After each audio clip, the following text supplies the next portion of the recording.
finally found a boob of a lifetime, a boob to last my whole life through.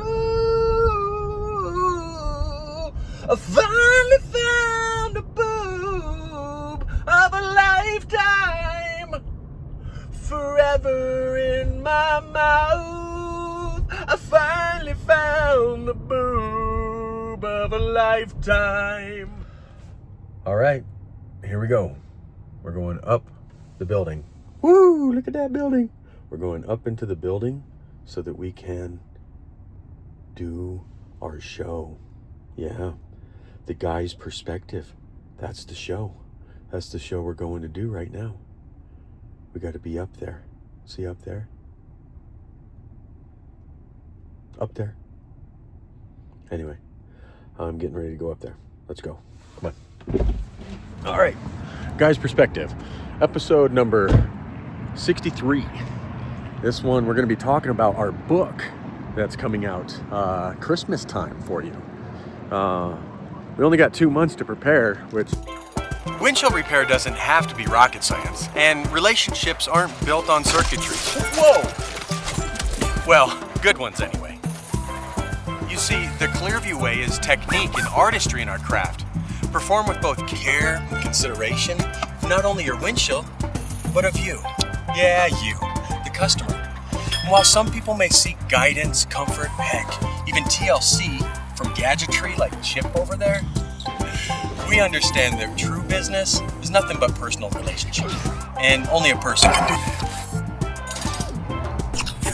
Now, don't get me wrong. I mean, Chip's got a great eye for locating damaging windshields. He just lacks the true finesse of a well-trained technician.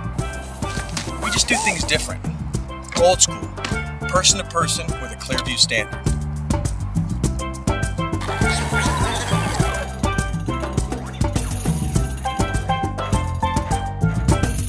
We actually only have 2 months to write everything that we need to fucking write. So that's what we got to do. We got to get it going. So about to go up in this building. How's it going? Good, man.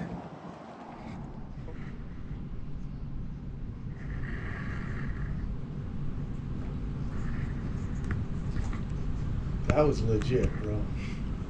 We're trying to make it to the top, man. Man, you should start selling cars. What's that? You should start selling cars. We're trying to get donations of any sort. Guns. Yeah, we're Donate trying to get guns. sponsored. Yeah, that's a good idea.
How's everybody doing today? This is KLZ 560 AM, the Guy's Perspective. That's going to be hard to follow right there. Yeah. Martin Luther King was laying it down. You can always reach us at 303-477 5600. Let's go around the room and announce ourselves. Hey, this is Joe Lyon, Weaponized Nation. That's WPNIZD.shop for the website. I'm glad to be here. I love it. I'm Brock. And this is Heath Hine, the actor in Denver, Colorado. And if y'all were listening to the start of this, we kind of played an audio, and we're going to talk about our First Amendment freedom of speech, and we're going to go into it about the book we're going to write. It's interesting because, like, freedom of speech, have you ever wondered why it's like So the important? very first one out of all the other amendments? Maybe in a quick summation, it would be so that all the rest of the words mattered. That's Any of the other rules mattered after that. that's probably telling the truth right there. What do you think? There's also a lot of power in the tongue, too. Yeah. Like, you could sow good, you could sow evil. Yeah, Joe. Your words are everything. It's the power of life and death are in your tongue, and those that love it eat its fruit. Yes, sir. If we didn't have the First Amendment, what would happen to us as a group of guys? We surely wouldn't be writing a book. Well, we wouldn't be on this radio show. That's true. I didn't think about that. I mean, you'd probably have a lot less fights with your wife, I'd imagine. Oh, if there was no freedom of speech, everybody got to shut their mouth. Yeah. So if there wasn't freedom of speech, do you think a lot of people would be locked up today for voicing their opinion about things? Well, I mean, I think as Americans, we take it for granted. Look at places like North Korea, right? If you go against the prime leader, you're executed. Wow. I mean, imagine if that was our reality. Wow. That'd be horrific. Yeah. Yeah. That's a dictatorship. Mm-hmm. Nobody wants that. And the freedom of speech allows us to ask questions, to challenge, to speak out against our government. Not just the freedom of speech to say whatever we want, but to challenge, to raise awareness, to, just get your thoughts and your voice heard without fear of... Let's face it, cracks in your windshield are going to happen. There's nothing worse than a huge crack, but Clearview has your answer. For only $49.95, Clearview can repair your windshield rather than replace it. And with free mobile service, Clearview comes to you. Isn't that right, Chip? If you have a crack, Clearview's got you covered.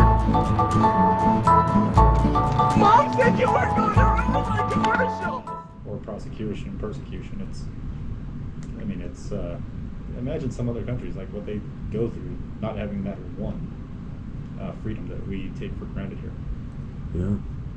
He's making a good point. Absolutely, Joe. Because that First Amendment freedom of speech, and we'll read what it is, but it gives us the freedom of press, the right for peaceful assembly, the right of protest, and the freedom of religion. That's all under the freedom of speech. Freedom of religion's under that too? Yeah, under the First Amendment. I didn't know that until I looked it up. So, Really? First Amendment says Congress shall make no law representing any establishment of religion or prohibiting the free exercise thereof, or abridging the freedom of speech or of the press, or the right of the people peaceably to assemble and to petition the government for a redress of grievances. So it all falls under the First Amendment, which is crazy. So if you were to get rid of the First Amendment, like you said, we would be some third world country where we'd have a dictator who would probably lock up a lot of people or I don't know how many survivors we would have if we didn't have the First Amendment. Think about that. Think about our population. How few of us there would be for saying the wrong thing. Yeah. well, you know what I think about all the time, right? Is like the Bible. If we didn't have the First Amendment, that they would try to get rid of that probably. I mean, because of the laws and the truths that are behind it. I think that would probably be the first thing society would try to get rid of if we didn't have the First Amendment, right? Yeah, absolutely. I mean, well, and how does this play out for when people say things that you don't like that they're saying, and we have division and stuff? Obviously, sometimes people take up arms against someone for what they said. Sometimes people go fisticuffs and they get in a fight just because somebody said some words. Remember what was the thing? What you Sticks say? and stones. Sticks and stones may break my bones, but words will never hurt me, or whatever. I'm rubber, you're glue. Whatever you say bounces off of me and sticks to you. Well, you made. We can't just leave words like, I don't know. You made a good point, because Charlie Kirk, right? Like. For speaking his mind. How long ago was that? Like 3 weeks now he got shot? Yeah. He probably got shot for speaking his mind, man. That's probably really what happened. Right. Well, look at Jimmy Kimmel. He was banned for I don't know how many episodes for something that he said. He didn't lose his life. And he sows more hate rhetoric and division than Charlie Kirk could ever imagine. Oh, yeah, for sure. A slap on the wrist. Yeah, and a slap on the wrist. That's crazy. Well, let's not forget the guy who opened up this show, Martin Luther King, shot for an idea, a dream that wasn't liked by his enemies.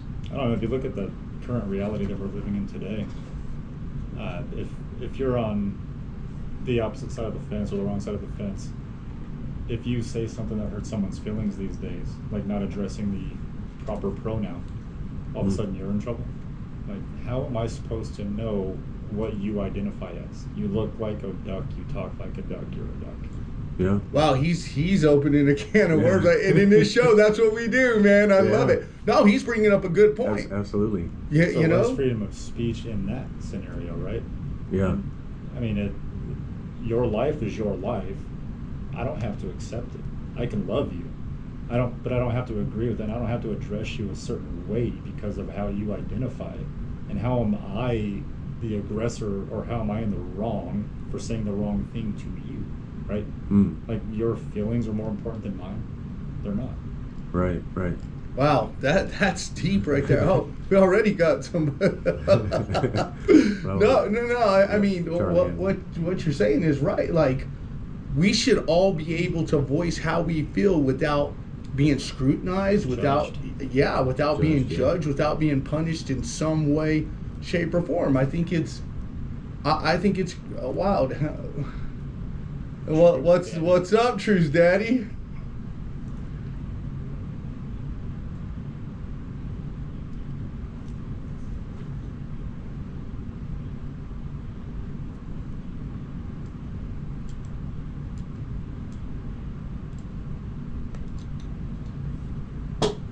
That's deep.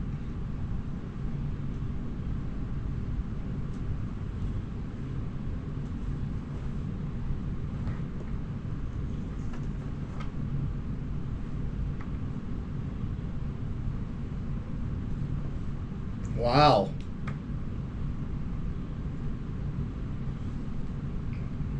Well, you're correct on that. I mean, obviously there's limitations to freedom of speech. I mean, that's written into the company or the corporation's bylaws of what you can or can't do. But in this context, we're just referring to your opinion and like your beliefs. That's not necessarily in line with like employment and what the rules and regulations are for that job, but just in a generality, just being able to speak your mind without fear of consequence. But obviously, you can't have freedom of speech if you're inciting a riot, right? Right. So words are still important. There's things that you can and can't do.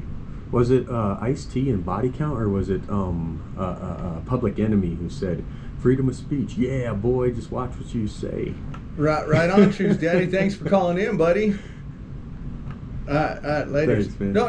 You have to watch what you say, man. But he's making a good point, though. Is freedom of speech really freedom of speech? Because, like you said, you can't like causing. Because that's what it says in one of the things. You can't cause an uprising, but look at music. It causes it 24/7. You might. There's some crazy stuff in songs. I agree with him, though, man. I agree with Truth Daddy. What he said is I have to go with him. It's freedom of speech, but yes, you got to know the time and place because there are consequences. Like, okay, if you go to your mother-in-law's house and she cooks something and you tell her how terrible it is with freedom of speech, you might get slapped, or you might not get food next time. Or grounded. Or if there's a consequence. If you get on a plane and holler a bomb, man, you're probably going to jail. Yeah. Well, that's not really in line with freedom of speech. That's voicing a threat. That's voicing a threat, right? Because no, he's right. Because there are certain things that make exceptions to. If you go out here on Colfax and just start waving your hands like a crazy person and say, "Hey, Colorado's going to get blown up, they're probably not going to say anything to you. But if you walk into the governor's office and say, I got a gun, you're probably getting taken down, man. In the context of today's topic, with freedom of speech as it pertains to the First Amendment, you have to hone in on the fact that it's freedom of speech of religion, freedom of speech pertaining to the government, like voicing your opinion or your thoughts on the government. It's not saying whatever you want whenever you want. Like, there's still guidelines within that First Amendment, right, in the subcontext of the description. And do you think that's what our forefathers were meaning when they gave us the First Amendment? Like, you can speak up, but in like an umbrella of this is what you can and can't say. Yeah, I think so. I mean, it was also to keep the government in check. The government was never formed to be what it is today. That's The true. government That's was true. formed to help the people, not go against them, not to sow hate and sow division, and try to control everybody. And that's what our government is essentially doing now. We have our last election on Kamala's side. Her whole campaign was Trump's a Nazi, Trump's a racist. So now you have a lot of people on the left who adopted that idea. And now if you voted for Trump, you're a misogynist, you're a racist, you're all these other things. And our government elect should never do those things. They should never try to intentionally sow hate and racism and division amongst its people. They're there to serve us. We're not supposed to serve them. And so it's just gotten completely out of hand. And if anybody wants to call in at 303-477-5600 and tell us if we're right or wrong, and you're not a Republican, tell me, is he right? I mean, was Kamala at the wrong with everything she said? And why was she able to get away with that kind of stuff? Man, you know, I know we're on like such topics of politics and everything here, and I really don't follow it as much as I probably ought to be knowledgeable and speak upon it. But yes, I have a wife who is vegan. Yes, I live on a sanctuary He drives a Prius. of farms. Tesla. Drive a Tesla. Drives a Tesla. So funny, man. You know, I mean, I would say that, you know, yeah, we could point the finger about like Trump being villainized or something like that, but the same thing, Trump is in office now, and aren't there people who are still balking, squawking, and talking about Obama? Yeah. Still talking about Biden? What are you doing? Your government is under the control that you wanted it to be under. So like, pull your pants up, shut up, move forward. You got your president. I love it, man. Absolutely love it. No. Because we can only go so far where we're talking, hey, about like the victim and all that stuff. Like, let's move forward. So when it comes to our book, and for all our listeners out here, we're about to write a book, and it should be out sometime January or February next year. But does writing, is that covered under freedom of speech? Or is that something completely different? Because I would think if you write, that's still freedom of speech, freedom of press. Like, being able to say what you say on paper should be the same as if it comes out of your mouth, right? As long as it's not a manifesto. Oh, a manifesto. That's deep. That is deep. Or slanderous. Oh. That's the libel, thing. defamation. Right, yeah. That's real all of deep these right things there. All these, with a litigious society as we have, you've got to be careful about the people that you blast, the people that you whistle blow. So that brings up the next point. So you said defamation. I was going to get on that. No, it's an interesting thing. If you think about like our court system and the way it's set up, if you have, let's say somebody's going through a divorce and their significant other puts a restraining order on them, you're now like basically in front of all society saying this person's a piece of garbage. Isn't that defamation of character? I think it's defamation if it's fact-based. Oh, if it's fact-based, correct. that's no. He's that's right. If it's fact-based, and it's not. But what? Then it's fact. Right. Gotcha. Right. But I mean, because I've been in legal battles before, being domestic violence and stuff like that. And you won against yours. Yeah. But my issue with that was I feel that it is legal abuse. That's what I call it, legal abuse. It's when somebody utilizes or is even told to utilize the law in some way to hamstring somebody so that they can't defend themselves in like a civil matter. Which you're touching on the fact that that's what our government does too. Yes. Weaponizing the law for their own agenda. Yes. And Do you guys feel like that's what our government does? Weaponize the law? It absolutely does, on both sides. It doesn't matter if you're left or right. yeah, we're being played. We're being played, and the important thing is that we break down those barriers between us, where it's men against women, black against white, gay against straight. We're all citizens. We're not consumers, but that's what we're looked upon as consumers, and so that's why dollar signs. and that's why the elites and the governments and the big corporations are playing us all against one another. Well, you have to ask this question: how do you control people? Division. Division. Yeah, divide and So conquer. they're dividing all of us, making us hate each other. Oh But, my like, look at what they're doing behind closed doors. This is good, Absolutely. people. This is Yeah. calling at 303-477-5600. That you guys are going down. Y'all are talking deep today, man. Y'all came prepared. No, that's true. I mean, because look, religion even causes division. Yeah. I mean, that's Yeah. like one of the causes for like war. I mean, look at the Right. Middle East and Look at stuff the like that. States. Yeah, Yeah, yeah. love thy neighbor as thyself, except if they're Muslim. Yeah, Except if, you know what I mean? Like, So Come on, do you love think thy that neighbor. all? Do you think that all like when people talk evil like that, is that part of racism too? Like Martin Luther King was talking about, or is it just a form of it that leads into racism? I don't really think that's racism as it pertains to religion. It's probably just more judgment and ignorance, if anything. Okay, so when you have somebody who's a different religion, like you can have someone who's Catholic and Baptist, and they don't even want to talk to each other because of their religion. You don't think that's like a form of racism? I think that's ignorance. I mean, if you actually study God and study the Word, you'll realize that Muslim goes to the same God that we serve. What do you Baptist, mean? Same God. Allah. It's all the same God. They Every just- religion is the same God. It's just it's a different interpretation of the Word. Oh, I Passed get down what you're and saying. passed I down get and what you're passed down. saying. Okay. Yeah. But it all goes to the same God unless you're atheist. But outside of that, Muslims are praying to the same God that we serve. It was just it was that division with Abraham, right? And Ishmael. Ishmael and Sarah. Yeah. So like one side goes one way, the other side goes the other way. But it's the same God. And all that stuff Same started. prophets. All that stuff started because Abram was told that he was going to have a son, and then his wife and him conspired against God to have him be with Hagar, her handmaid. Yeah. And then later she hated that kid. Yep. She was like, "You're not going to have any part with this," and so yeah.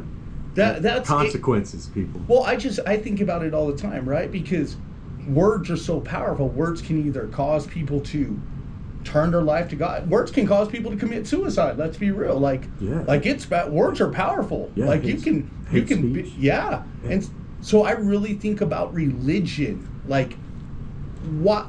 God, that would be a cool segment to do, right? Like why is there so many different religions? And why do they Power. clash? So, you think it's a power thing, huh? Power, control. I mean, a lot of churches, let's be honest. I mean, obviously we go to church, but church is business. Church is corporation. There's a lot of money in church. Look at the Catholic Church. That's funny. He says that people don't want to believe that. That's true. Hey, that. No. He's right. People don't want to believe that. Joe's absolutely right, and that's why I've told you that we should turn this into not an LLC, but it should be a church. It's like because we have a testimony, we have a ministry, and we want to move forward with something. And I because I want to fight against the government, we should 501c3 this thing. And if anybody I don't know. knows more, knows, I could be call wrong. at 303-477-5600. No, keep going about what you're saying. I mean, that's true. Like, there's power in it's a business. Church, as a whole, the Catholic Church or the UPC organization, it's a business. Even this whole non-denominational church, like some of the biggest churches in the world, or at least in the United States, are non-denominational churches. And they just say that because they don't want that Baptist label. They don't want that Lutheran, Catholic. God, I never whatever, thought about it other like Pentecostal, label. on and on. But it's still a business. It's a business. And it's like a feel-good, come-all type of an atmosphere where you just feel welcome. You don't necessarily label, but you can say you went to church and feel good about it. Right. And those churches grow faster than any other church. And what Yes. I'm not trying to slam I mean, my daughters go to Flatirons Academy, Right. which is Flatirons non-denominational church, right? So I'm not bashing it, Right. but they know what they're doing. Absolutely. They're making a lot of money. Yes. So do you think that also? Do you think church organization is a business as whole, like he's saying? They're run exactly the same as Yeah, a man. business. And Wow. we go back to 530 AD with Constantinian. What was it? The religio-political movement, where they tied up all of religion and politics into one, and it's still that way today. Only been mastered, only been bettered. And yeah, it's unfortunate, man, because there's too many people that get caught up in a trap that they think is a righteous path to Jesus. And the beautiful thing about the Word and about God is that He understands that we were going to be tested by all these things, and that there is a deceiver. So I still think that all things, all things come together for good for those who love the Lord and are called according to His purpose. He knows the heart of every man. So even if you're trapped, even if somebody is trapped in a Latter-day Saints type thing, not to bash those guys, but they're crazy. Mormon. I have Mormon friends, man, so I can say. But you guys are talking about things that I've always wondered, like church in a whole. Is it an actual business? And Straight. And if you think about church, it's all about words, like they're trying to move you in a direction, and that's probably every Even religion, the right? UPC has a parent company and a holding company, and it all goes uphill, right? I mean, it's all structured the exact same way a corporation would be. Yeah. So here's The another only thing. difference is you're not trading hours for dollars; you're taking tithes. But at the same time, you're still expanding, you're still scaling, you're still trying to get more members, which are customers. Like it's just business philosophy. And that's why I'm saying. That's why I still say we should turn this thing into a church, Brock, because, well, I thought either A, it should be a 501c3 nonprofit organization, or it should be a church, but I think a church moreover, because we are men of God. We do have a heart after helping people. If we get in a position, financially speaking, we're already helping people with the money we have, but if we make more money, and if we're keeping more money because we it's a donation. It's funny that you It's not mentioned that, income. because I was thinking about weaponized church. Well, because what I keep thinking about Imagine is that name on the side of a church. Weaponized church. is since we're trying to write a book, and is it more powerful to write a book or just us, voicing our opinion, going out advertising our company, getting sponsors? Because I mean, a book's going to last forever. A book is good. But so is an The audio. thing about a book is it's you could give away like a downloadable version for free, which can then and I'm sure Heath knows all about this. Like you get a splash page, and give us your name and your email for a free ebook. Right. So Yes. that's like your entry into the next offer. Yes. So then if you want to sell another product or service after your free book, so you're getting your message out there, they read it, they like it, now they're following you, now they want to hear more. Yeah, drug dealers were doing this from the beginning, man. They give you a little taste, Free sample, yeah. and then Same they thing. lock you in. Yep. Ooh, that was good. I want some of that. I mean, because if you look at the Bible, it's withstood the test of times. You know what I'm Yes. saying? And that's written down. And I understand that, like you guys were saying, there's religions across the globe, and everybody's trying to interpret what the Bible says. And if that's the case, how do we know what people are saying to us are the right things? Well, Because it says- the Bible moves a person it whenever says they're That's like talking. Conviction and accountability and things like that, just discernment. well, and it isn't even about feeling. It's scriptural, and it states that no interpretation of Scripture has ever been.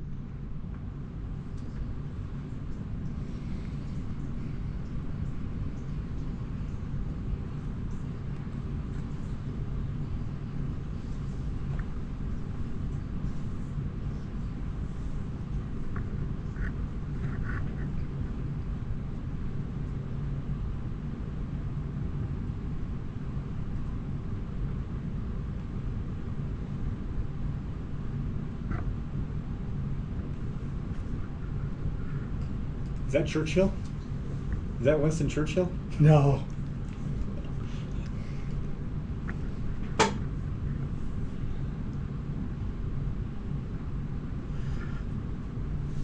So, like I've talked to Pastor Tate about, like, if he dropped a UPC off upper room sign, his numbers would triple. Oh, I within agree. 6 months. I agree. Because people don't like the label. For sure. They want to feel good about going to church. They don't want the label. 100% right.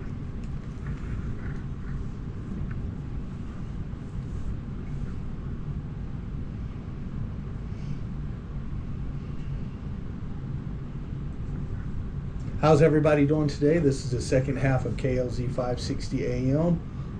We've got Joe at Weaponized Nation, and we got the actor of Colorado, Heath, with us. And we were talking about the First Amendment that was adopted in 1791 and freedom of speech. And it just, as we were in the break, I thought about it. Like, Hitler was able to move a whole nation because of what he said. So I think words is probably some of those powerful things on the planet. You know, because the way I listen, people, the way I believe is that you can speak into your future. There was a reason why people named their kids certain names back in the day.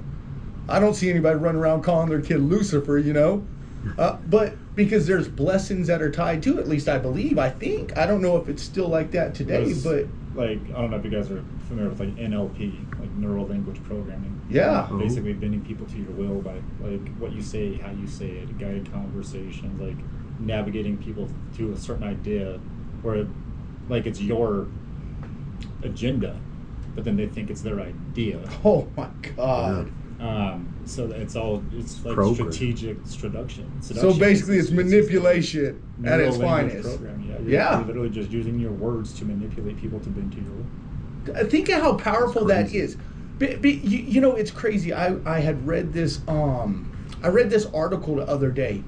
And this goat was walking next to a leopard, and the goat was like, "Hey, the grass is blue," and the leopard was like, "No, dude, the grass is green."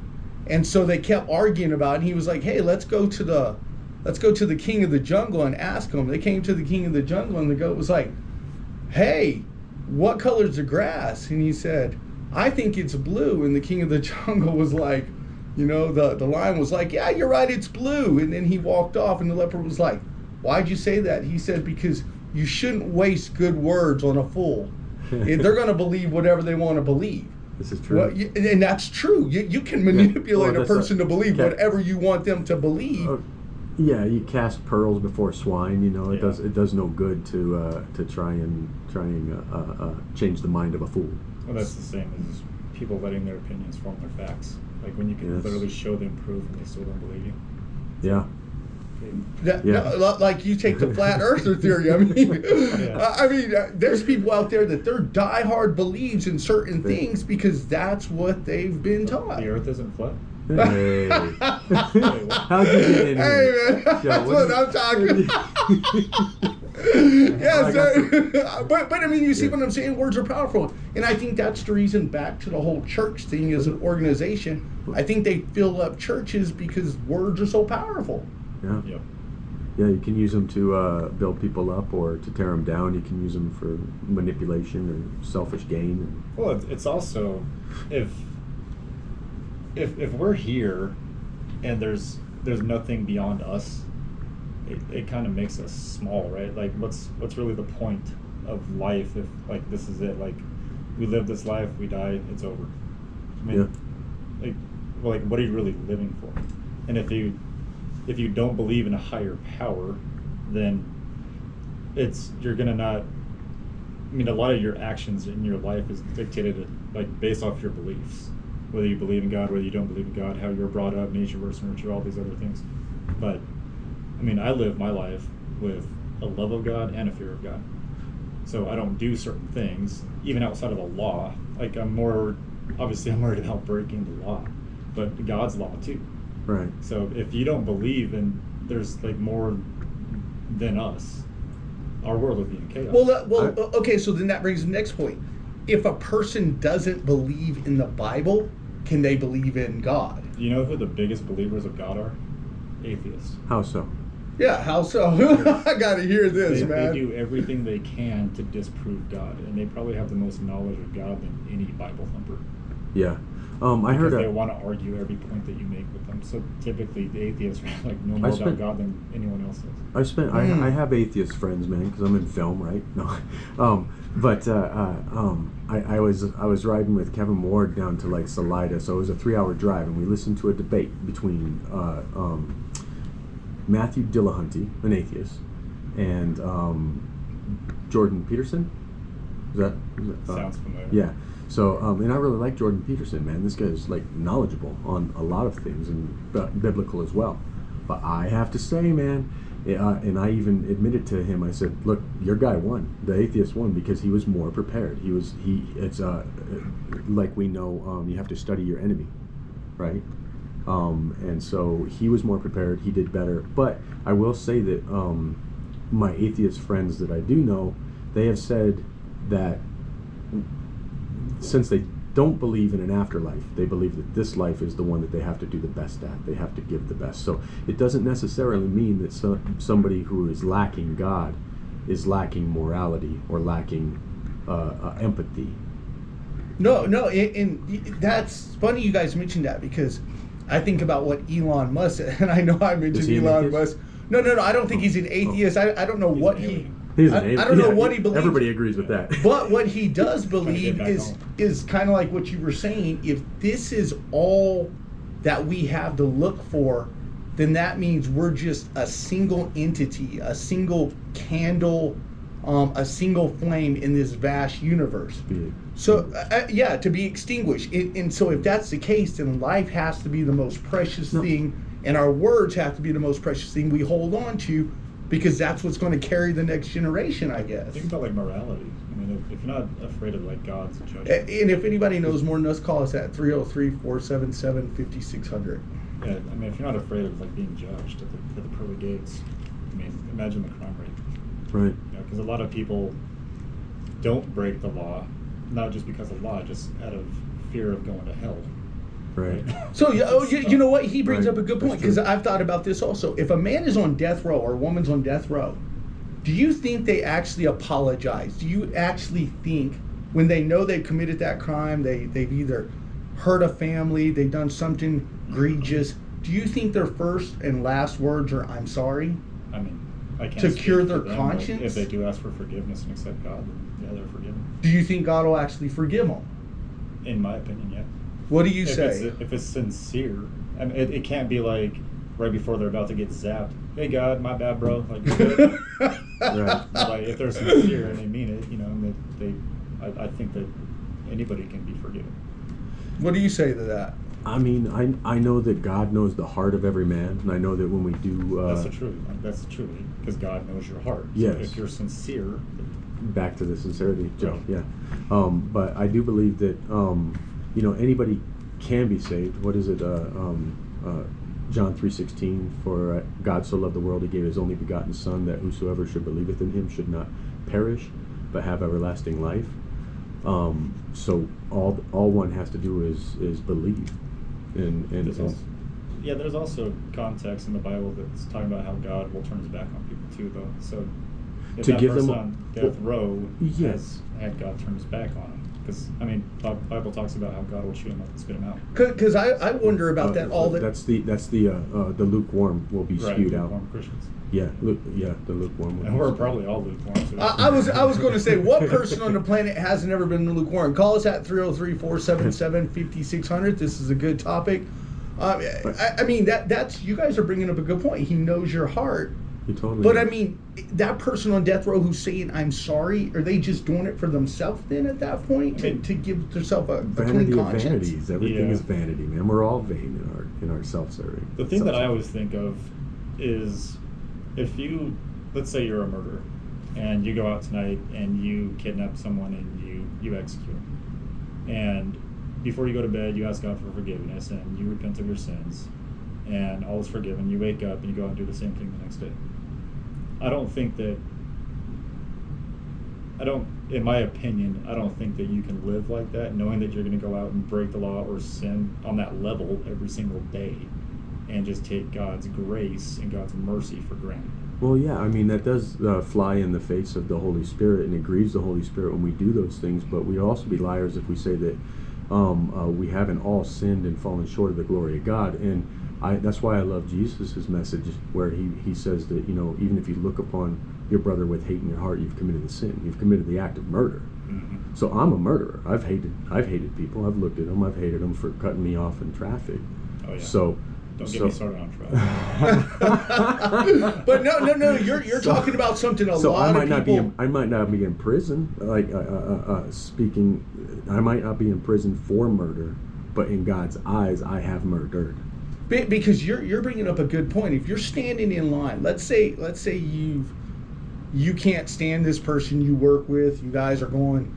You show up at the restaurant. They're there with their family, and in your mind, you're thinking, "I can't stand this sucker right here. Like, this dude needs to get out the restaurant." What's the difference in that versus just walking up to the person saying, "I can't stand you anyway"?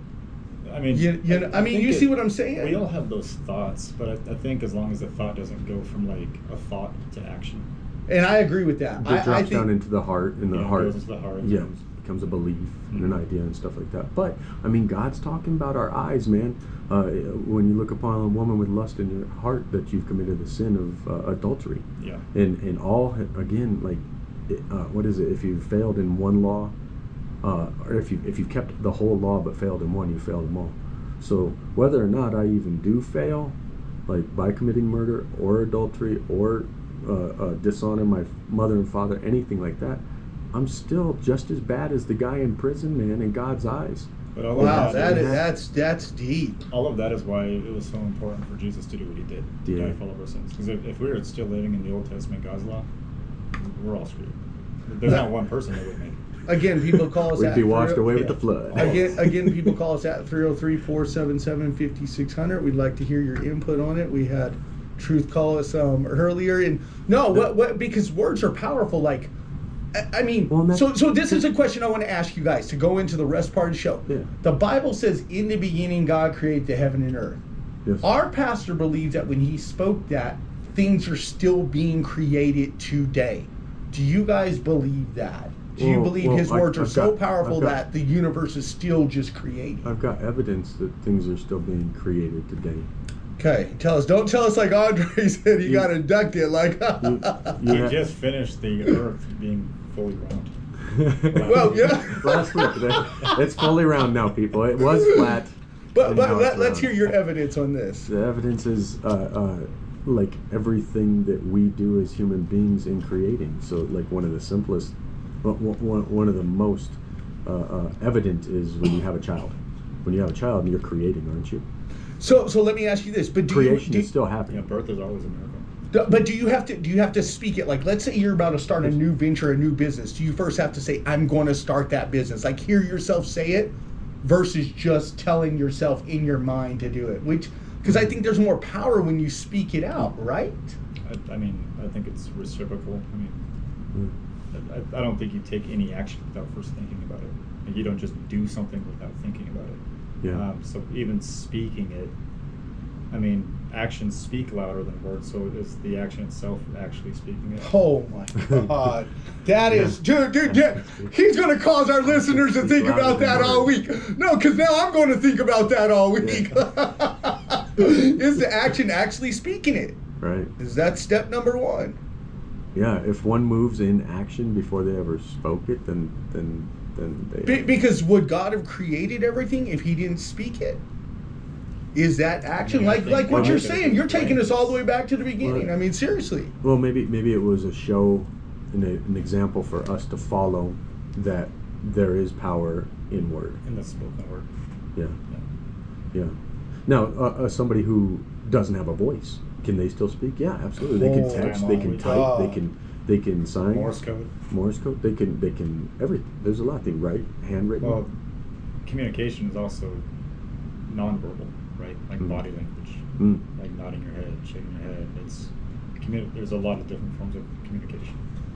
Absolutely. More is caught than taught. That's what Dave Ramsey says for like kids. So because they watch you, like they watch what you do rather than what you say to do. when you go all the way back to like the first people, I mean, language has to be because look at Tower Bible, God changed everybody's language, so language has to be at the top of the food chain for because you're never going to get those people to try to build that tower wherever it was built without somebody motivating them to do it. Maybe. Yeah, because he changed everybody's language at that time. Yeah.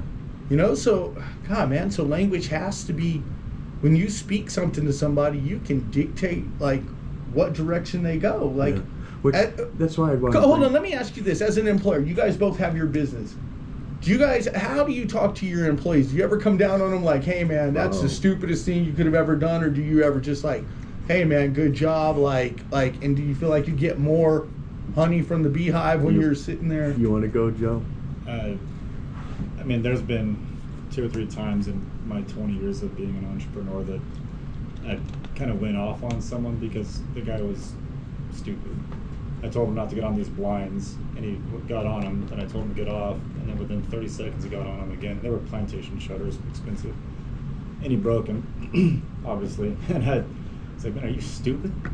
Did you tell him like that? And the customer was there, yeah. I mean, I didn't feel bad about it because it was so stupid. I'm like, you got to be the dumbest person I've ever seen. So, I mean, obviously I had to fire him, but he was like crying and everything. I'm like, man, you're not cut out for construction. Like, you need to find a hobby. But typically in business, one of the reasons I started being a business owner is respect. I didn't like my bosses being condescending, talking down to me, like just trying to cut off my head to feel taller in front of people and feel good about themselves. So I always said, when I'm a boss, I'm going to treat people how I want to be treated, like the golden rule. Mm-hmm. So if you raise your voice at me, I'm going to meet that. If you try to get in my face, I'm going to meet that. Mm-hmm. But if you're cool with me, I'm cool with you. I don't dictate. I'm not a bossy person. I'm very mellow, and I get a lot of action out of people for that because they feel heard, they feel respected, and they treat me with respect, and I give them respect. So, but I'm the first to tell you, I can outdo you. Outperform. If you want to bring it, I'm going to bring it harder. Yeah. So. That's funny. Tell us. I don't know, man. I'm kind of a wuss when it comes to being a boss, man. I've had a number of employees and contractors and franchisees throughout the 30 years I've been doing this, and I have high hopes for people to do a good job, so I leave them. My dad always said this: I give them more than enough rope to hang themselves. And I think I do that too. I give people a lot of leeway, a lot of help, and a lot of times I find myself enabling, and those enabled usually just screw up further and further and further. But there is something to also finding the right person, and when I plug them in, then I just I get to let them like do their best, and I can usually just cheer them on. Hey, great job! Here's some more work. Here.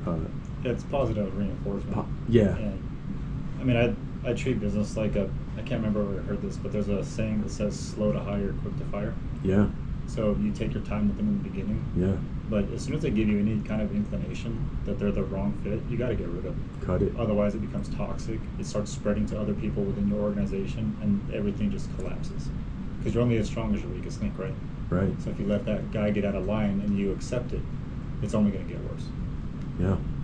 Man, I might need to take some classes from you, Joe. But I mean, that comes down to, but that all comes back to like freedom of speech, what you can and can't say. Because like you said, if you got somebody who's toxic and running their mouth about everybody, always negative, coming in negative, Well, yeah, that stuff. Yeah, you're right. It brings the ship down. It spreads to other people. And why I like hiring people as either contractor or franchisee is because I take away that employee own and employer dynamic. So I do get to get away with a lot more, where it's like, hey man, look, I'll stop giving you the work. You haven't proven yourself to be able to take the work, contractor. Right. So basically, you're hitting them where it hurts the money part. Well, I do. Because that does. Yeah, and so, you know, and it's a right to work state.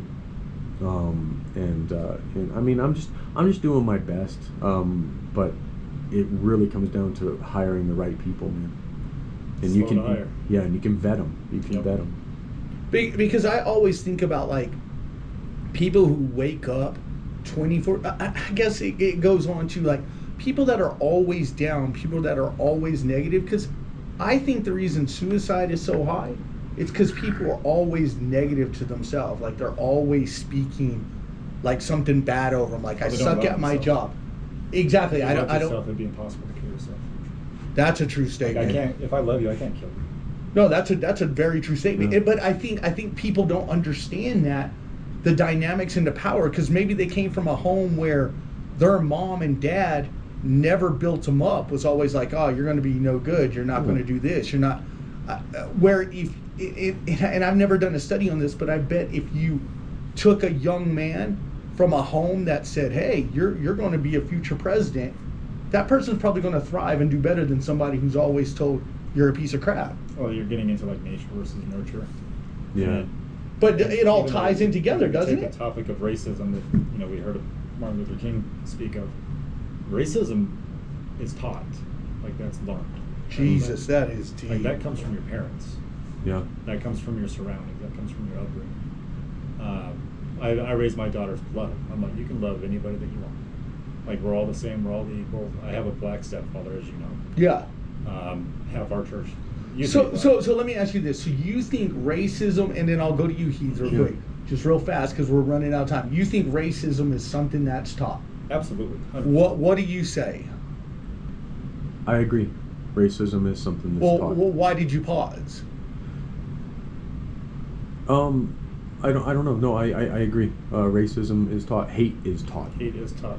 Yeah. Taught, Racism is taught. and the reason, so I'm going to let you guys kind of like in on like my mom. Like I don't talk about my mom very often, but my mom is black, my dad is white, and like the Your mom is black. Yeah, so the dynamics of like when my dad married a woman who was black, it kind of caused like rift inside our family because I know why I was pausing. It's because it took me a moment to understand that. Well, obviously, there's overt and covert. What do you mean? For teaching. So sometimes it could be covert, it could be, generational, passed down. So people don't even realize that they're being taught hatred. They don't realize they're being taught racism or bias or anything like that, or even societal. So it's pumped into us through like society. Even media. Even media. Like look at. Yeah. Let's just talk about Caitlin Clark for a second here, and ESPN. Look at your feed on Instagram and look at the stuff that ESPN drops. It's all clickbait. Like they make it about black and white. They're dividing us on the content they're producing. So subliminally, they're making us racist. Let's face it, cracks in your windshield are going to happen. There's nothing worse than a huge crack, but Clearview has your answer. For only $49.95, Clearview can repair your windshield rather than replace it. And with free mobile service, Clearview comes to you. Isn't that right, Chip? If you have a crack, Clearview's got you covered. Mom said you weren't going to ruin my commercial. People are more racist today than they were in the 60s. Oh my God! Because of This how is much deep. is sewn into it. We have access but- to so much information, like on social Seeing media. So it's constantly being thrown at us for clickbait and for ratings and for views. Right. And so what I don't know if it's in the Bible, but it's like careful little eyes what you see and little ears what you hear. And that's about human beings, especially kids who are impressionable, to be brought up in a society that is telling them what to think and feel. Right? And so it's not even the parents. The parents themselves might be pseudo-racist. And that's nature. Pseudo-racist. Right? So but it's outside influences that are coming in, and people are they're getting all of that. Yeah. And it's scary. The only way to defend against it is like Joe with his business, which is covering up with the to weaponize oneself with like God's armor. Yeah, weaponize yourself with truth and love. Right. Quickly, we have 2 minutes left. Tell us what Weaponized Nation is about exactly. I talked on it a little bit a couple weeks ago on the show here, but it's doing daily success habits in your body, your being, which is spirituality, your balance, which is your family, and your business. And there's protocols every single day. There's 2 things in each category that we do, and we kind of gamify it. So you check a number off a list, and you get 8 points for the day, 28 points for the week. Because we're running out, just tell us like how important it is to work out, like your physical part. Well, it's very important to work out. I mean, your body is everything. It's a catalyst to everything that you do. If you're 400 pounds and can't get out of bed, you can't go to church. You can't make love to your wife. You can't hang out and play sports with your kids. So you only get one body. Now tell us the spiritual part real quick. That's the being category. So every single day we just pray, meditate at least 5-10 minutes, and you just journal what you felt or what you received, what you heard, your revelations. And everybody, we just want to say it was an excellent show today. Just remember the Guys' Perspective. Keep us in your prayers. Keep Weaponized Nation in your prayers, and just know that we're a guy show. We specifically, focus on guys, and y'all have a good afternoon. God bless. Thank you so much, guys. God bless. That was good, man. That was a good show. Jesus, man. Yeah, man. Dude, we get this stuff in the right hands.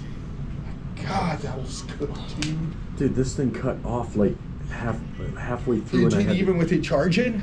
Yeah, well, if it charged and I had to re-hit it. So